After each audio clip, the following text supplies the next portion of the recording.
Olá pessoal, tudo bem? Vamos fechar os nossos vídeos de finanças corporativas com relação ao orçamento de capital?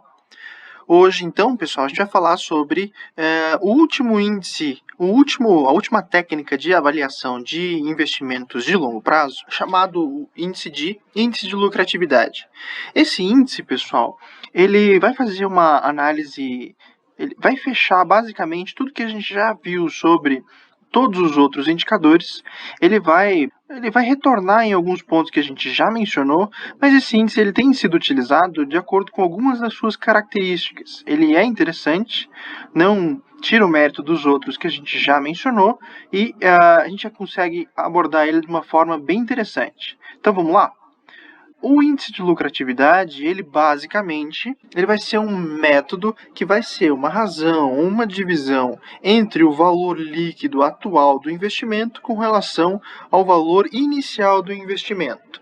Aqui, pessoal, se vocês lembram dos demais vídeos, inclusive vou deixar o link aqui dos outros vídeos sobre as outras técnicas e análise de investimento.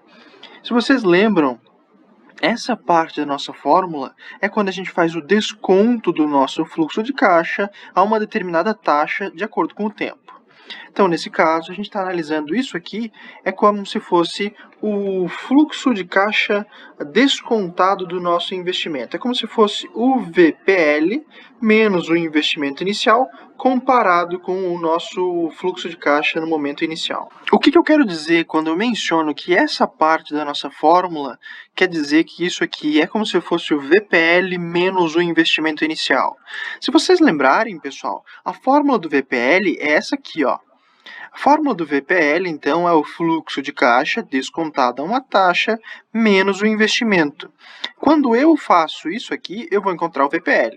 Então, se eu colocar aqui o VPL dividir pelo o fluxo de caixa no momento zero, que seria o nosso investimento, o que falta aqui é justamente a gente descontar essa parte, ou na verdade acrescentar essa parte, que no VPL, então, a gente subtrai. Se a gente acrescentar um investimento, então a gente chega nessa parte da fórmula. Não sei se deu para entender aqui, pessoal. Então, se eu colocar VPL mais o investimento inicial, então nesse caso eu retorno e ganho só essa parte, certo? Tentem entender isso aqui, pessoal. Se for o caso, pausem o vídeo, voltem, tentem entender a ligação que uma coisa tem pela outra, porque isso aqui é muito interessante e facilita bastante o cálculo. Quando então a gente faz isso dividido pelo fluxo de caixa, a gente vai achar o nosso índice de lucratividade. Nada mais é como se fosse uma análise de custo-benefício. Então, quanto vale a pena a gente investir esse valor para encontrar esse fluxo de caixa para esse investimento? Então, nesse caso, é como se você estivesse fazendo uma análise de custo-benefício. Ele vai, basicamente, interpretar o valor criado para cada real investido. Então, basicamente, é isso que eu estou buscando quando eu faço essa análise. Isso é interessante para as empresas, pessoal, porque de uma certa forma ele vai analisar o desempenho proposto para um determinado fluxo de caixa projetado. Nesse caso, então, pessoal, se você está falando em projetos onde normalmente a gente vai falar sobre onde você tem a escassez de recurso, mas você não tem fonte de receita ilimitada. Então, nesse caso, você tem que escolher dentro de fluxo de caixa dos possíveis para aceitar o investimento. Nesse caso, o índice de lucratividade vai trazer uma análise muito interessante nesse ponto, pessoal. Vamos fazer um exemplo aqui embaixo e a gente já chega nesse ponto. O exemplo 1, então, são 4 projetos, onde você tem a ideia de investir esses valores para cada um deles. Então, o projeto A é um valor de 100 mil, o projeto B 140 mil, o projeto C e o projeto D 180 e 120 respectivamente. Cada um vai ter um fluxo de caixa projetado para 10 anos. Nos primeiros anos, o projeto A vai receber 20 mil e depois ele começa a aumentar para 25 e depois no futuro 50 mil. O projeto B, então, começa com 30 mil, depois vai para 35 e depois, no último ano, faz um investimento, ganha um retorno maior de 75. E eles são muito parecidos daqui para frente. O projeto C, 40 mil, depois 45 para o final ganhar 100 mil. O projeto D ganha 50 por um longo tempo, depois 60 por um curto tempo e 125 no momento final. Então, pessoal, se a gente for analisar todas as técnicas que a gente já fez até agora, se a gente analisa pela técnica de VPL, então descontando a valor presente todo o fluxo de caixa projetado, então a gente vai ter, a um custo de capital de 20%, a gente vai ter esses retornos. Se a gente tivesse que analisar pela técnica de VPL, qual que é o melhor resultado? O que vocês acham? Então, pelo VPL, o melhor resultado seria o projeto D, se eles fossem projetos mutuamente excludentes. Pela técnica de TIR, então, pessoal, a gente já começa a ter uma outra análise. A gente começa a perceber, então, que acima, então, do nosso custo de capital, todo o projeto, então, já é aceitável. Mas, dentre eles, o mais aceitável seria o projeto A. Então, mesmo não sendo o melhor retorno em VPL, a gente tem a melhor taxa de retorno. O que isso quer dizer, então, pessoal? Basicamente, ter uma alta TIR vai significar, então, ter um alto índice de lucratividade.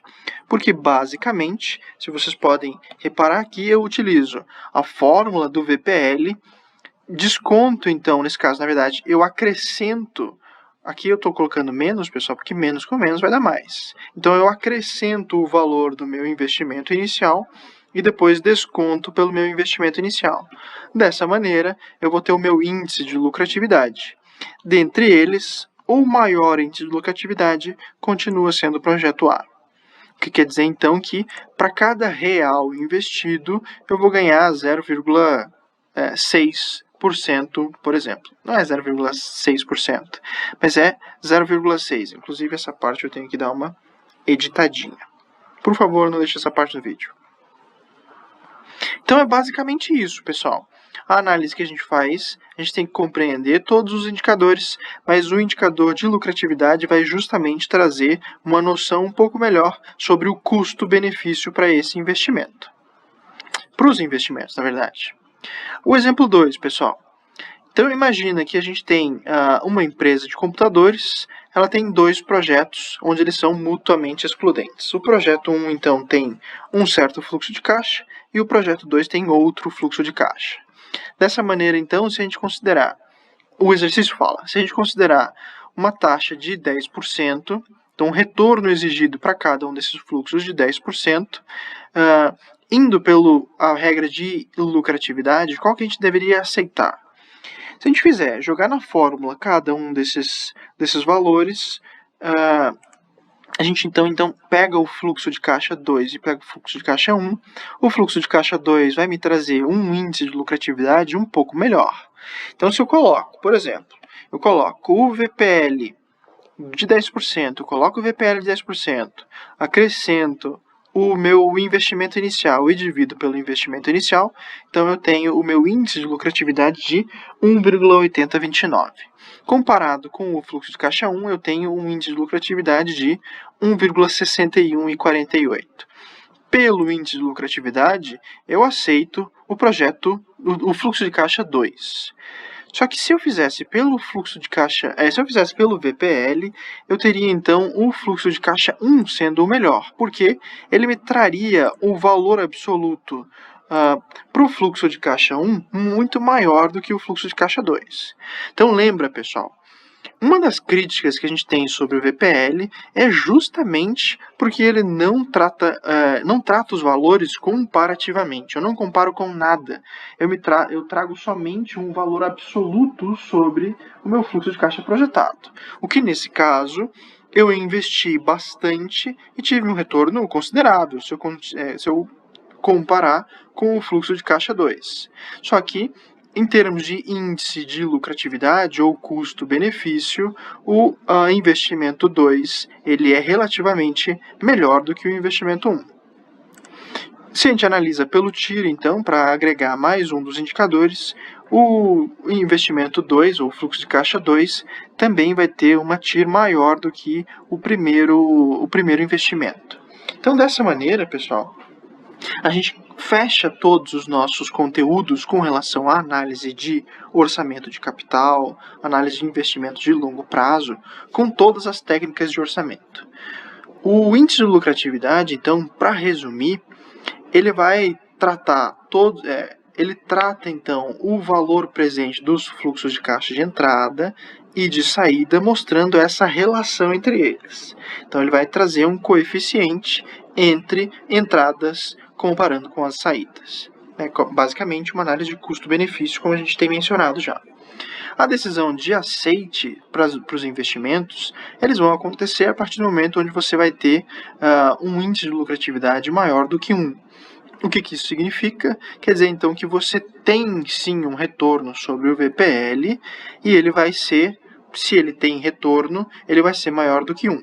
Caso contrário, ele vai ter um VPL negativo e o teu índice de lucratividade também vai ser negativo. Certo, pessoal?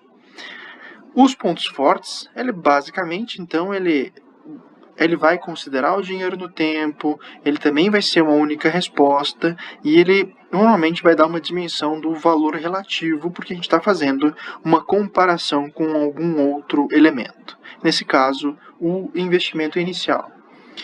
Então, dessa maneira, pessoal, fechamos todos os indicadores, todas as análises.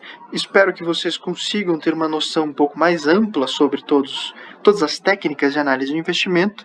Se vocês tiverem qualquer dúvida em índice de lucratividade ou em VPL, tiro modificada, o que vocês precisarem, pessoal, entrem em contato comigo, vamos conversar sobre finanças corporativas, orçamento de capital, que é um assunto muito interessante e a gente consegue aprender bastante sobre cada um desses elementos. Ok, pessoal? Então a aula de hoje fica por aqui, agradeço a participação de todos, um abraço.